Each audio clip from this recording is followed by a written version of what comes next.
Yeah. I think what will be helpful is that I will try and do a bit of a recap for LO1, LO2, LO3, what we've covered, and relate it to the bits which are directly related to the assignment brief in this case. Is that okay? Yeah. Okay, so let's look at going to the assignment brief for this unit. Now, on the left-hand side, there are two ways. Maybe this is a bit of some tips to look at in terms of how you want to attempt the assignment. Now, there are two ways that you can always look at doing the assignment. So I've opened up two documents in front of me. One of them is called the unit specification. The unit specification is a document which normally tutors or lecturers will use, and we will look at covering the learning outcome and the assessment criteria. Now, in the assignment brief, what tends to happen is you will have the same grid that is called the assessment and the learning outcome grid, which is what we see here, is the same across in both. But sometimes learners, when they have experience, and they have, when I say experience, that they have previously worked in an organization and they're able to bring their own practical examples into their piece of work, then what they tend to do is prefer doing the assignment from doing individual tasks. So they follow the unit specification brief because that's how it has been delivered. So when I talk about covering this unit, I've covered it by learning outcome 1, covering and addressing all the assessment criteria. So sometimes it's easier for you to look at what needs to be covered in what task, and that is why with their experience, because they can bring examples or practical examples of what they've faced or learned or gone through in a particular organization, what it allows them to do is answer the tasks using the theory, and for the example and the application bit, they're able to stitch in their own practical experience. Now, for learners who feel that they need to start with a bit of a context or a scenario, they tend to look at the assignment briefs. Now, they ignore this first page, which is just to say that this is the assignment and this is the the learning outcomes and the assessment criteria which will be covered. But in the assignment, what tends to happen is this grid that you see here, if I just annotate, this grid that you see here, this one on this side, this grid is actually changed into a bit of a scenario so that they give a bit of a background to assume that you are so-and-so with this particular assumption. Now you're going to be looking at attempting, these tasks and activities. Now, in the attempting of those tasks and activities, you are able to cover all the assessment criteria and the learning outcomes which are given. Yeah. Is that bit okay? Is that clear? Yeah? Yeah.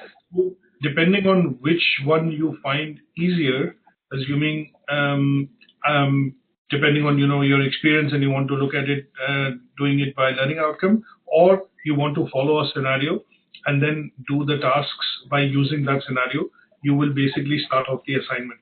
So if I discuss now the assignment brief, because this is something that we have already been discussing as we do the lectures or the sessions. So this you have a good understanding of, at least individually, in terms of assessment criteria that we have covered from time to time, and we have covered about 3 so far.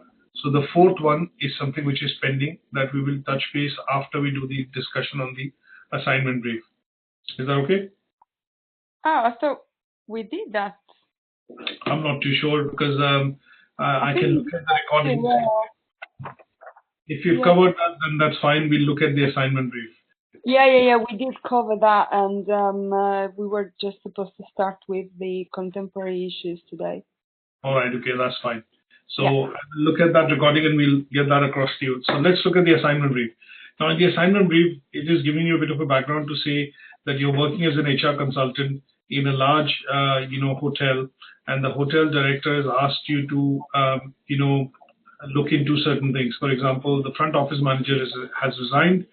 There is the housekeeping manager was let go because of the probation, and the main issue as of now is the front office.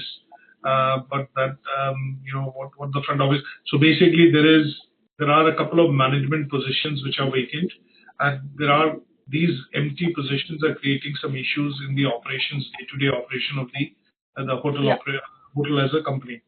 So from your conversation, you've discovered that the hotel director has always recruited British men for all management positions, preferably with NDA, although there is not written anywhere in this. So he has followed an unwritten rule that he always looks at recruiting men with primarily from the British origin, and gives preference to candidates which have an MBA.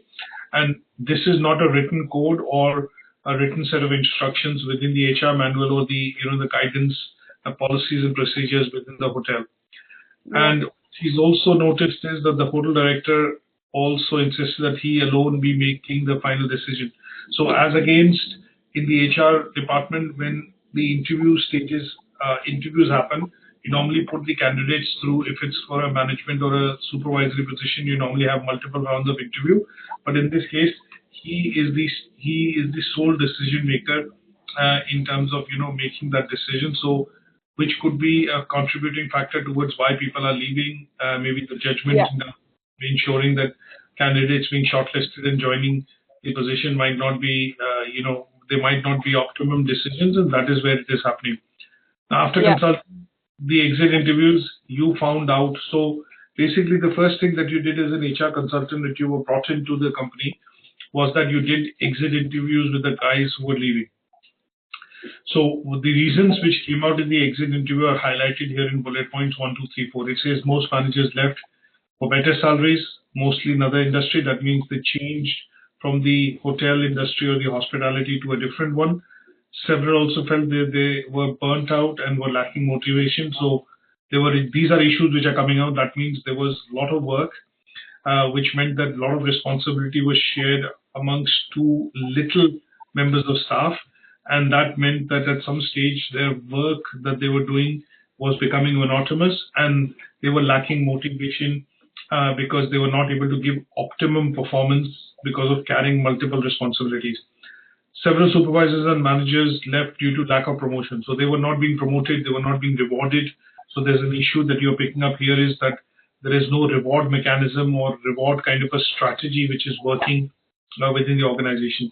And last but not the least, it says several managers left because they found they were not capable of running their departments, mostly due to the number of non-UK citizens. So here, there's a classic example of a mismatch, which is like apples and oranges. So the people who are actually in the supervisory position or in the managerial position is predominantly British staff who is aware of maybe the process, procedures, guidelines, legislation, things like that, regulation.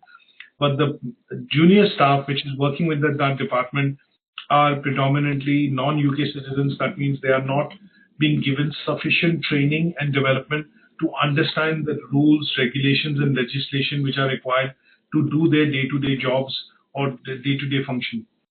Now, these are the understandings that you have from the exit interviews that you have primarily done. Now, with this context in mind, what we need to do is start looking at doing this task. So there is, in this case, let's have a look. So in this assignment brief, there is only one task. So if I have to look at, say, starting off with the assignment, what I would basically look at very briefly, I'm being just quite naive, starting off with just as if we were starting to do the first assignment. So what I would do in this case would be to look at putting the name of the unit, and then look at putting task 1, which is the first task. And here it says redesign the criteria, which is a subtask, and I'll write that down. So the first things first is, before I even start answering anything, I will just pick up what the task is asking me to do. Is that okay? Yeah. So here it's asking me to look at redefining the criteria and characteristic of future managers. Now, I, to a certain extent, have just minimized this document. If I just look at the two documents side by side, and if you have to get some clues in terms of what this task is asking you to do, or what does it confine you in terms of the indicative content, if I just briefly look at characteristics of future managers and match it with this task. Yeah, definitely. Yeah.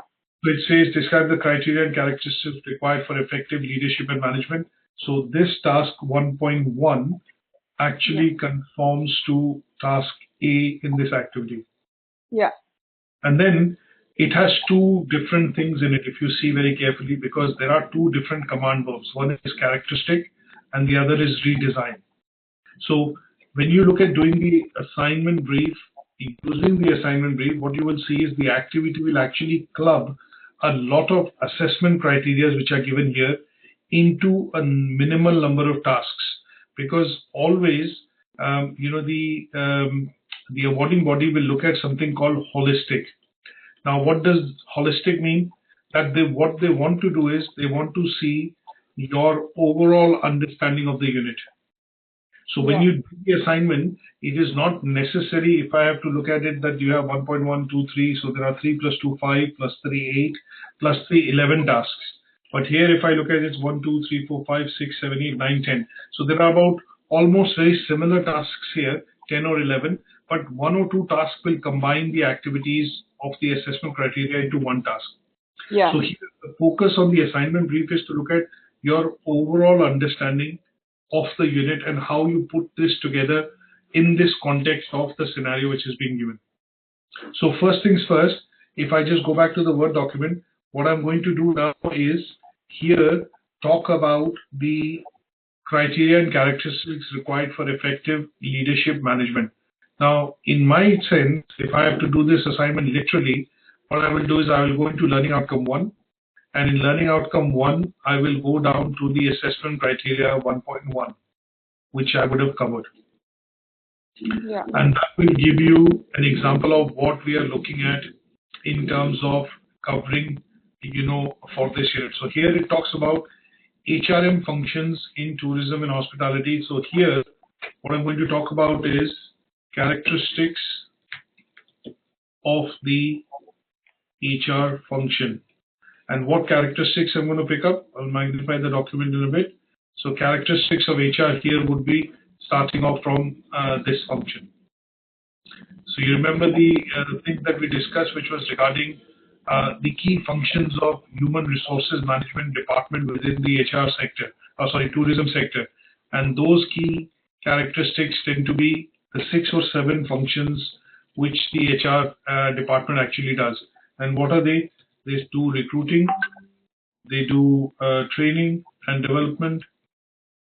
So recruiting and selection, they go hand in hand, training and development.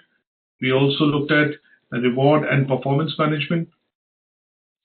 Performance and reward management. They also look at grievances and ACAS procedure, or unions procedure as we call it, if there is a liable union action and things like that. So they look at all those. So basically here you have to talk about what are the characteristics of HR managers and what kind of functions does the HR actually perform within the the company, within the THM sector, in THM sector. Is that I have to talk about the characteristic of the HR managers, not the actual managers that will then manage the hotel. No, you will start let me rephrase. What you will have to do is you'll have to start off with just very briefly defining the characteristics of the HR's function within the sector first. And that is this. And then if you see, you have to go in and define what are the characteristics of the HR manager. So if you are to recruit a manager in this sector who is going to be looking after the HRM function, what characteristics will they have?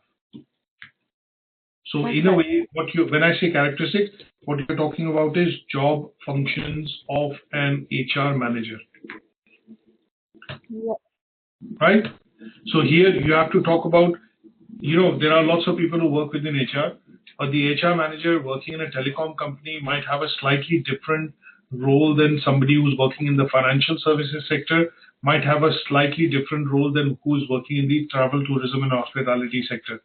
Now, in some cases, your background in terms of academic background qualifications might remain the same, that you have a bachelor's degree in human resources management, you understand the basic functions of HR planning, training, development, all that stuff. But specifically for this sector, you will need certain qualities which will allow you to be selected as an HR manager within this sector. And that would be that people who work within this sector clearly understand that this sector involves a lot of people management in terms of resources working within the organization.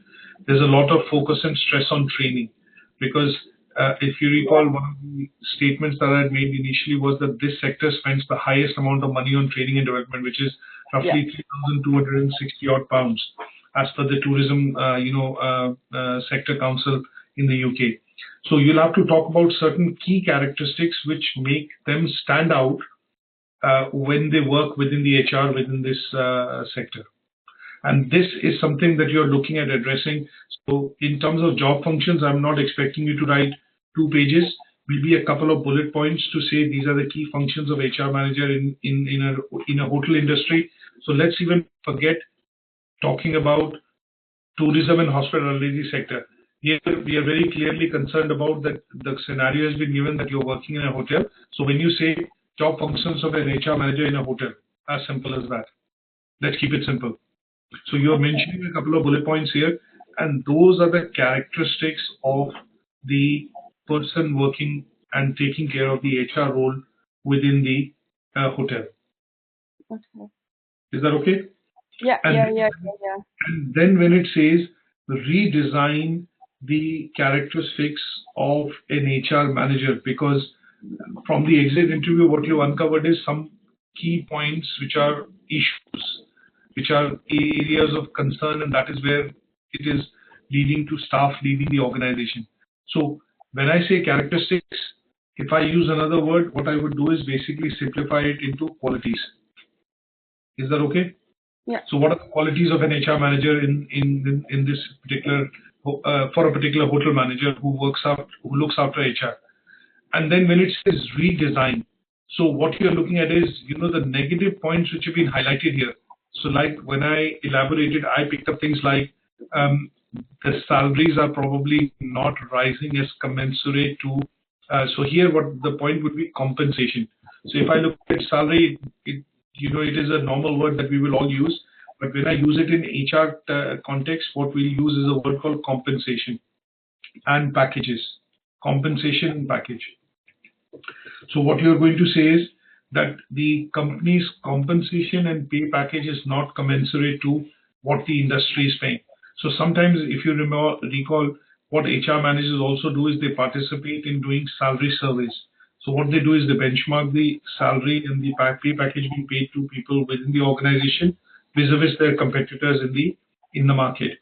So first point is, in order to redesign, what I would suggest here would be, from the issues which have been selected, if I just draw up a small table rather than write a lot of things into it. So I put, say, here the subject, and here is the issue, and what is being suggested as a solution. So if I say number 1, from the first issue which I picked up, compensation and pay package.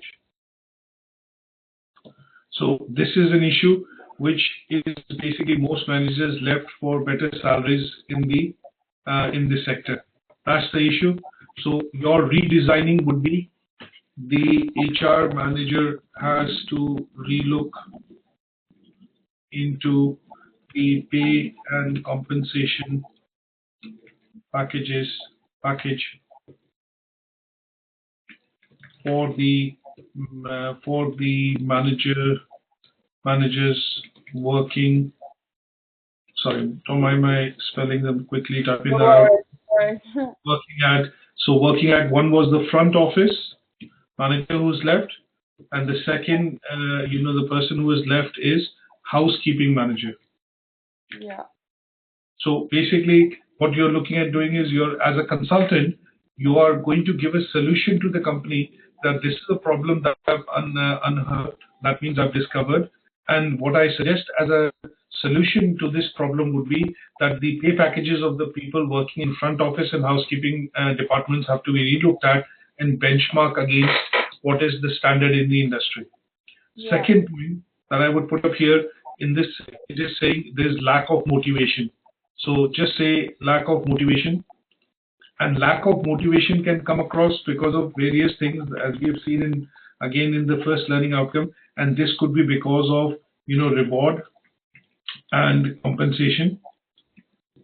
It could be also because of lack of, sometimes you, lack of praise for the work which is being done, lack of compliments. Say, for example, which the staff is trying to manage if there are situations, but they are not getting those compliments and not getting those, praises for the work being done. So here, the outcome would be, and then the other thing is job rotation. Sometimes what happens is, what you do is you change the job of a person who's worked in a particular department for a number of years. They're seen to be performing to their best. The department is improving or meeting the quality and the service standards being set. And in order to retain that staff, what you do is then you move that person from one department to the other, which gives the person a bit of a challenge, but also trains the person to be able to take over a larger role or a responsibility. So sometimes when you see lack of motivation, I'm covering probably in a bit more detail. You might just pick up one which you feel would be most appropriate, because if I see this point is leading on from salaries, would be more related to reward and compensation. And here you are suggesting a solution. And the solution that you are suggesting would be quarterly appraisals. You could say quarterly appraisals. Mm-hmm. Yeah.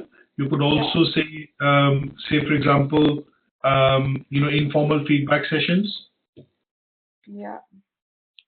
And you could also, maybe depending on job rotation, you could use that also as a, as an option to say that if there are people who worked in a particular department for a number of months, years, weeks, they could be, put into a different job responsibility, assigned a job responsibility, which will, give them a new challenge. So some of these points, you can pick them up, and this is showing redesign. Right. So basically, redesign the criteria, redesigning the criteria. This is that bit which is showing a table. And here I would suggest if you mention these 4 points and then maybe mention just the qualities of HR manager. So here you are mentioning quality 1, 2, So if I just mention a few qualities here of an HR manager, it could be, say, for example, the ability to multitask, which is one of the qualities required by somebody who's working at the front desk. At one moment, you're checking in the guest, and second moment, you're taking out a bill. At third moment, you're receiving a phone call. So somebody who's working at the front desk needs to definitely have the ability to be able to multitask. They should have strong communication skills, which is a requirement in this particular sector. Yeah. So you could mention a few qualities, and that would say, for example, cover the characteristics of the future people that they need to recruit in the organization. Yeah. Okay. And then to the second task, it says explain some of the legal considerations and propose new practices for recruitment process.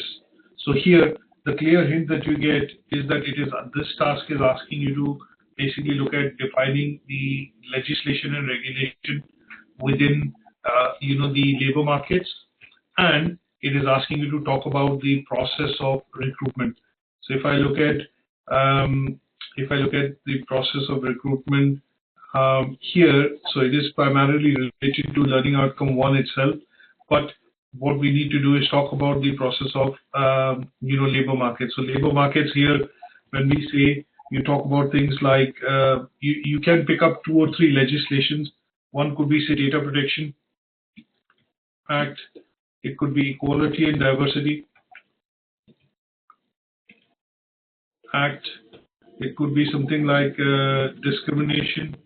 So while recruiting, now what I'm going to do is data protection might not be that relevant. It will be relevant to HR within this sector, but I'm going to try. There are lots of law and legislation. So there's a handout. I don't know whether you recall, but in that handout, it talks about the legal frameworks which need to be looked at from an employment and contract opportunities within this sector.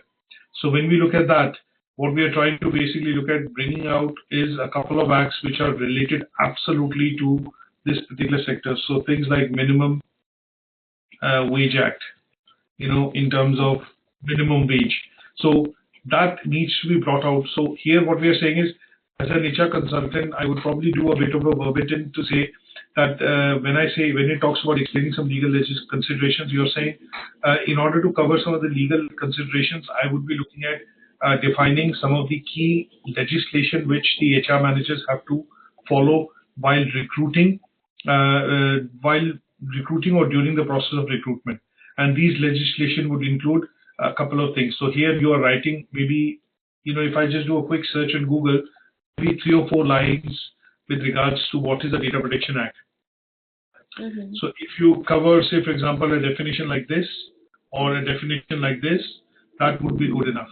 Now, the reason why Data Protection Act is important is because of the fact that as an HR manager, you're required to ensure that all the information which is sensitive to the employee, that data is actually protected and only available to people with authorized legislation, some sort of authority. Right. Do I have to reference this? Yeah.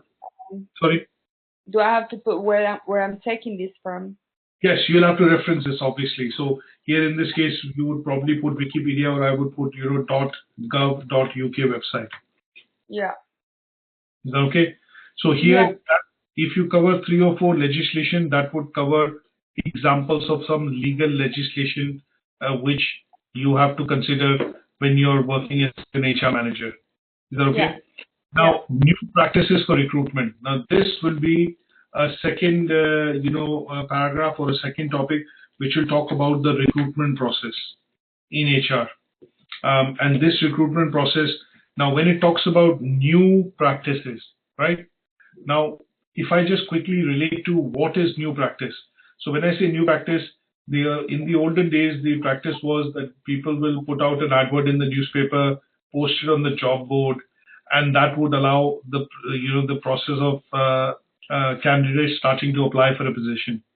Yeah. But here, the new practice in today's time frame would be that people are advertising jobs on LinkedIn, on social media, on web portals like Indeed, which is basically online. So here, the new practices could be word of mouth recruitment. Sometimes you will see that in HR, what they do is they give you a bit of an incentive to say to refer somebody, you get £500, as a referral fees within the company itself. So they try and get the best possible candidates which are already vetted, known, and their references could be checked very easily. So what you have to do is you have to mention the new processes of recruitment which can be actually applied considering the sector today. Is that okay? So here you talk about, there are 20 different processes I can name right now. So when you say recruitment through online route, recruitment through agencies, we are looking at recruitment through word of mouth. So you're not covering all, but maybe just 1 or 2 which you can define and back it up. So in this case, you might also want to put a screenshot of an advert. 1 second, sorry, because my laptop is about to die. I'm just gonna grab the charger. 1 minute. Okay. Sorry.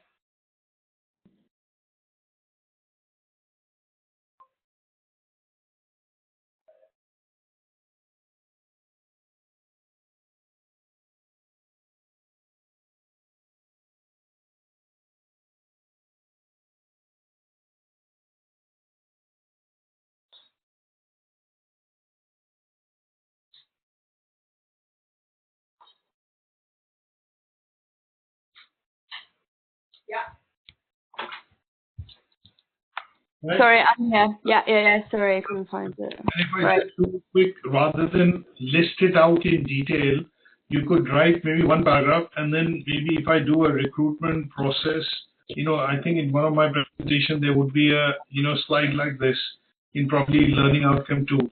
So when we talk about recruitment process, there would be a slide, and that kind of you can use that image, which basically says how the recruitment process actually starts off with job description. Here we go. I think that's one.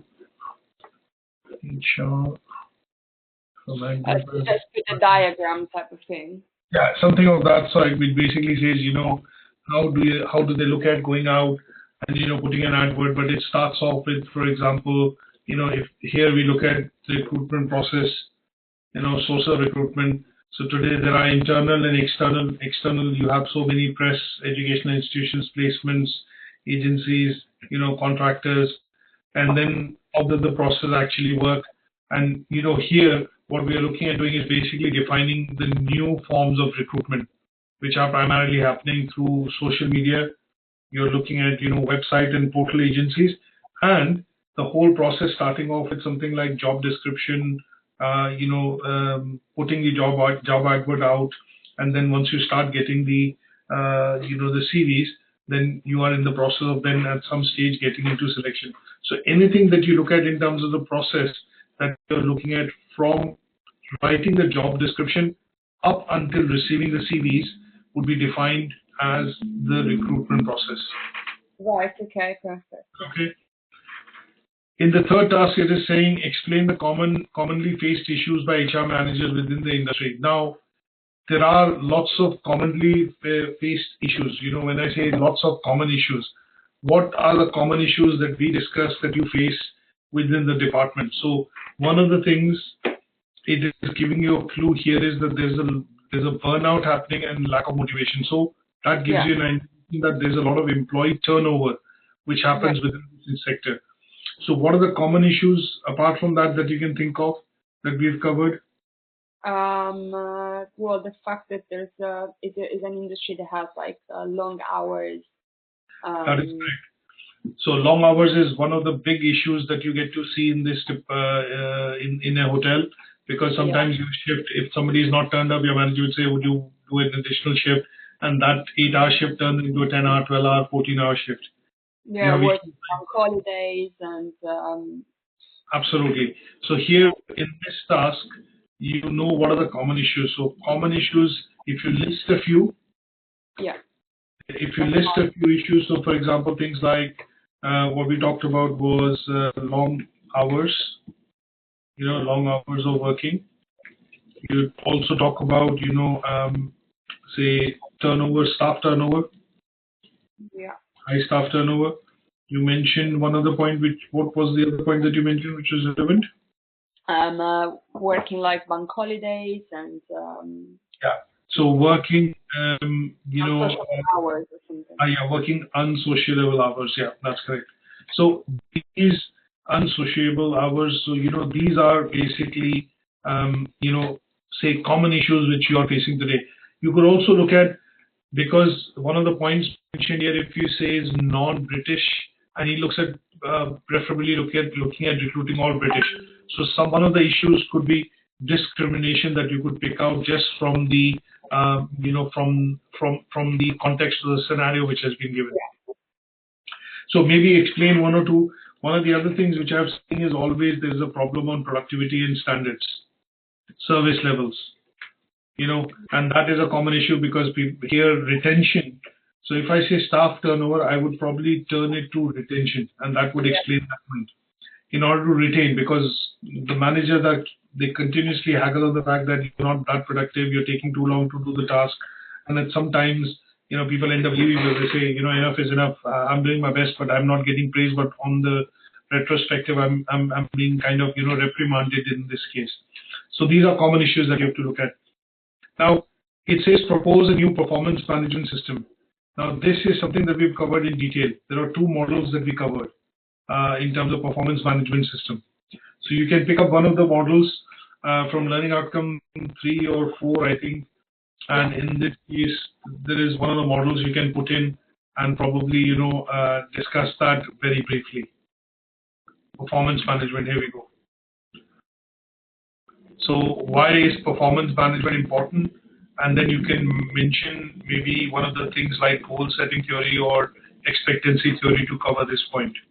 And then keep in mind that every of this task, all the tasks that you're doing, you're working as an HR consultant. So your aim is to actually, at the end of it, provide a solution. And that is why it says propose a new performance management system. So there is no need for you to cover theoretical, aspects in greater detail. Like you don't want to write 4 paragraphs about a particular theory and all that stuff. No. What you have to straight away go to is, this is a performance management. So if I'm in your place, I would do 2 things on this task. One is define what is performance management system, PMS. Okay. I would relate it to maybe say one theory, which is writing a paragraph of 20 to 30 words maximum. And you can use some of the slides, here and reference that in the slide itself, UK Versity, PowerPoint slides. Okay? Yeah. Okay, and then you're proposing a performance management system. And here I would, if I'm in your place, what I would also do in this case is draw up a small table. Mm-hmm. And that table would say, manager, grade of employee grade, something like that.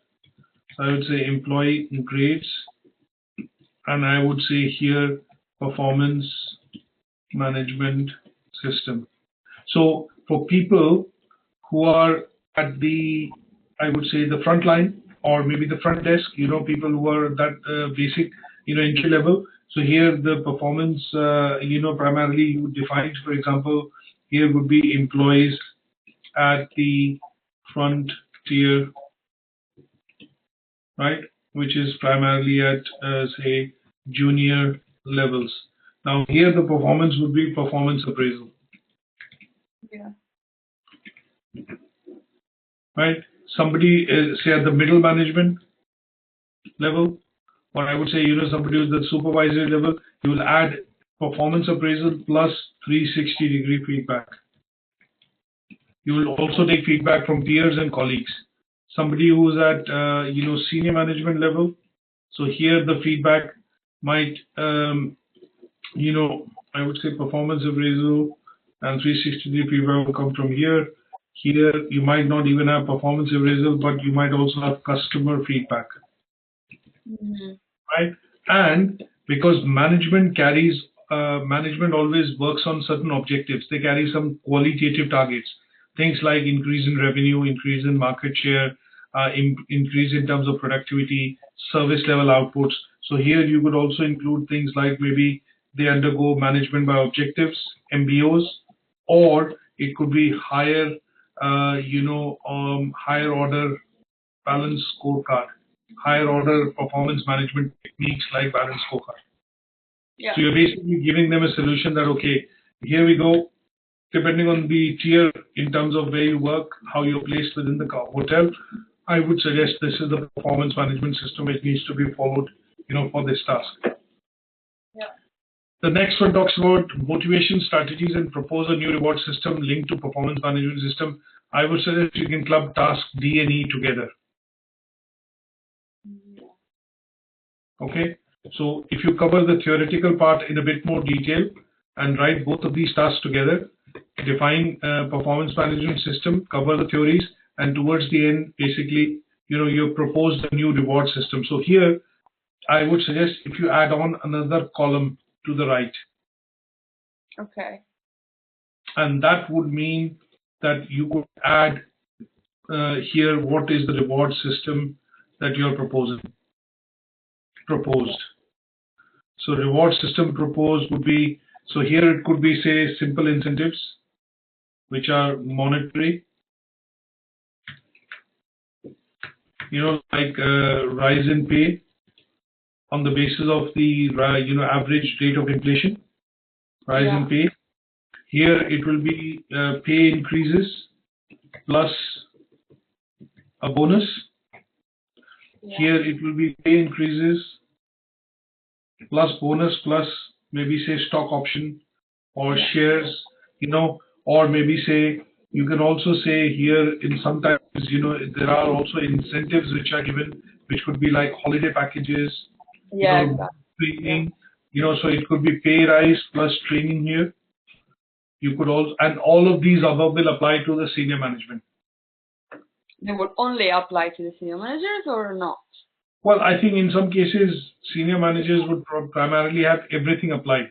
They will also get into some senior trainings. They will also get some sort of a bonus. They will also, maybe the top management, when I say top, the chief financial officer or the CEO, when they are achieving their qualitative targets, which could mean, no rooms being vacant or increase in revenue by 10%, whatever has been said by the board, they might get a stock option plan also. They might also get a holiday package or, something which could be divested, after 2 or 3 years in terms of shares being provided and things like that. Yeah. So that would cover that. Now it says explain the concept of psychological contract and how career development and lifelong learning happens. Now this was specifically, I think, this is specifically your learning outcome 3, as you can see. So here you have to cover some bit of theory. What is a psychological contract? How we look at lifelong learning, which I've explained in some of the slides, and you can use some of that context to cover that pretty much in the task. So lifelong learning could happen through training and development. It could happen through mentoring, coaching.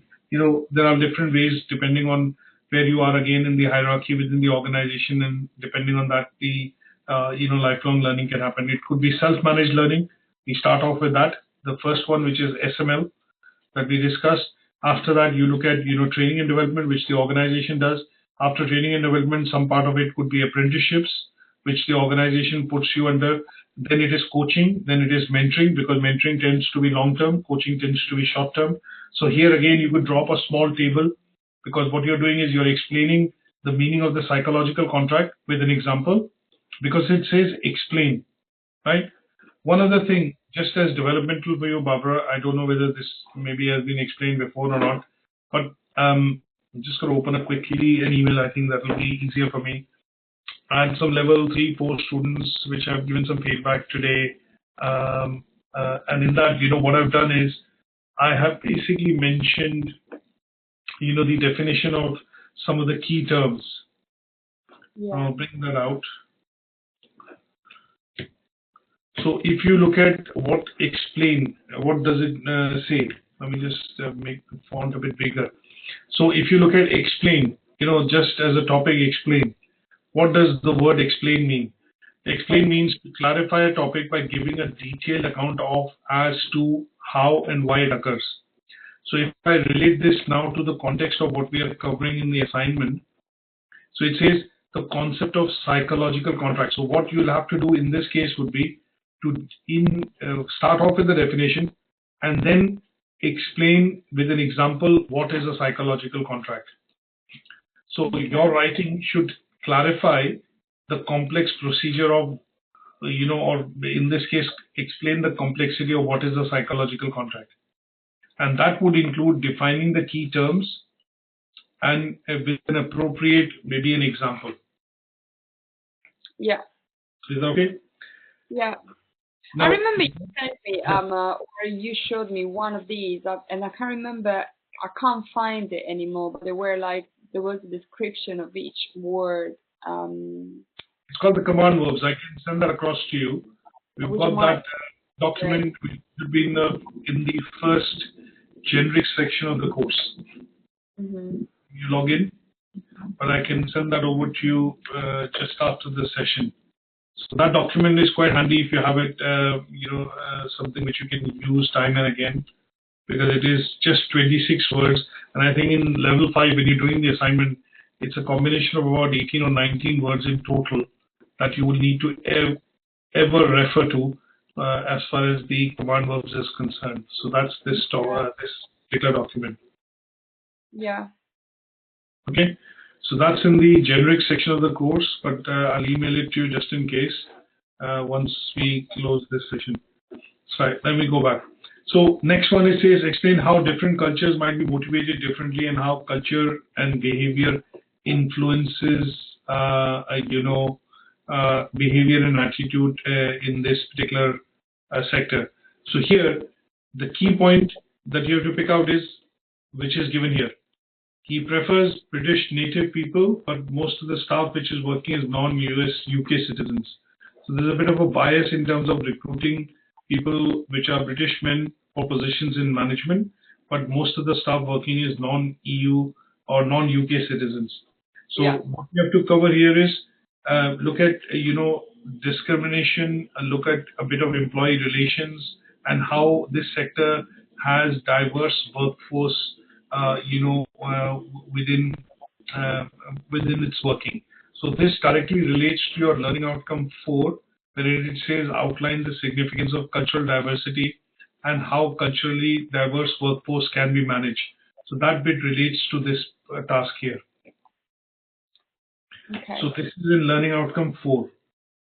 So if I bring that out very briefly, we would have covered that by looking at different assessment criteria.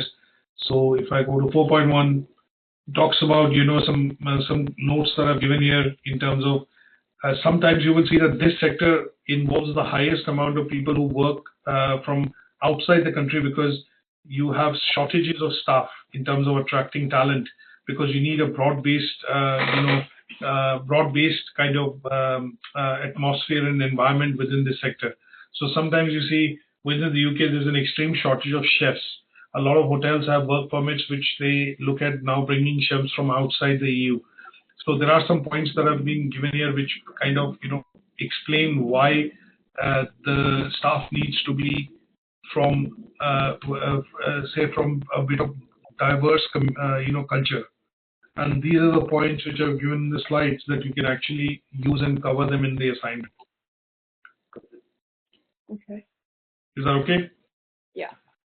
It talks about summarize the importance of cultural diversity and benefits. This is your task 4.2 as it is. Benefits of culturally diverse workforce. Yeah. Right. You can pick these points up from the slide, and it says provide some methods to manage diverse workforce. This is your straight away your task 4.3. Yeah. Now, in terms of your assignment, what they're asking you to do is basically deliver, a Word document which will cover all these tasks, and that report that you have to basically create is going to be a Word document, because in some of the assignments, you will also see that when we cover the units, in some cases, if I just flick through, sorry, I'm just going through.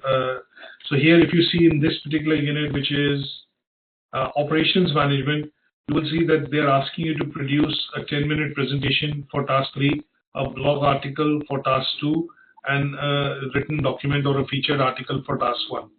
So depending on the unit, what OTHM is very good at doing is they will ask you to produce different types of assessment documents, which is helping you develop a bit of soft skills as well. So sometimes there will be a flowchart, a mind map, a presentation, a Word document, an article, or a blog, is because these are things that you need to know and be able to do and produce as different outputs. When you work within an organization, sometimes you will see your manager will say, "Can you draw me a report, or can you create a report for me? Can you summarize this information for me in a few bullet points?" So those are the few soft skills you'll also pick up when we look at doing the assignments in OTHM. Okay. Is that okay? Yeah. So this document, what I'll do is I'm just going to save this as a draft document for you, and I will email this to you along with, let's say, along with the command verbs that you asked for. Yeah, please. But so just to clarify, because I don't think I got that. So once I do the documents, the Word document, I get doing explain all the tasks and everything else. Yes. It then oh, sorry, one sec. So it then says delivery, right? So what that means? You will send it to me on the email as a assignment, which comes to us from different learners every day. So you're just going to send this across as a Word document to us. Yeah. So just to give you an example, there's somebody who submitted an assignment today, which is maybe on a bit of a different topic, but just to give you an idea, so the student has done the assignment, he's compiled a Word document, and he sent this to us for marking. Yeah. Is that okay? So you're going to be doing something very similar, wherein what you're going to do is, create this Word document as an assignment, and then send it to us on this particular email, which is learnerwork. And if I just put it down here, then what will happen is either me or one of the lecturers will actually pick it up and mark the assignment to say if you've met all the criteria. And if you've met all the criteria, we'll give you some feedback to say, okay, on this place, maybe you need a bit of expansion. On this place, you've done too much. And if it's all meeting the criteria, you will get a sheet like this just to show you, just to briefly show you, say, for example,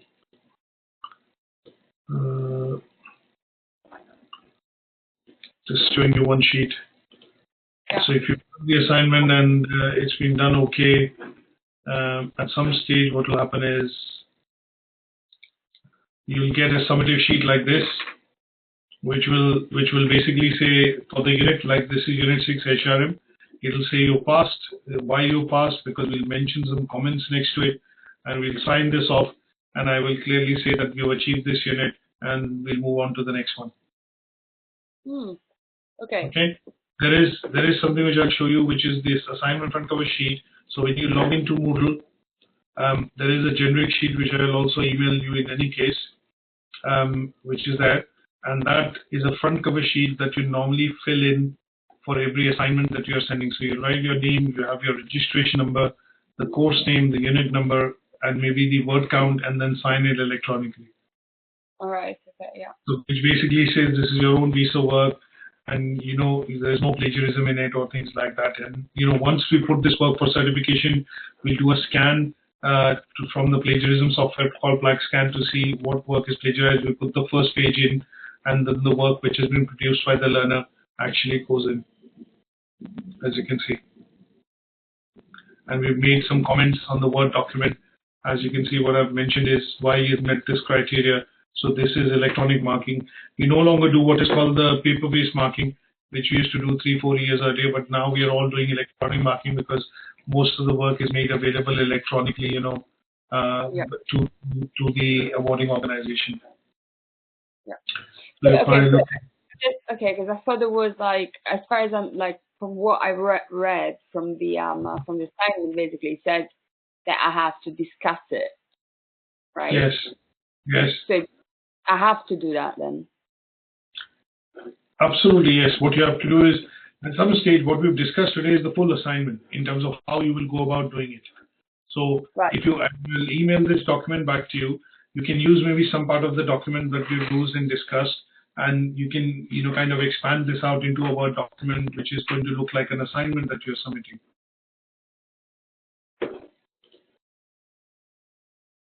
Is that okay? Yeah.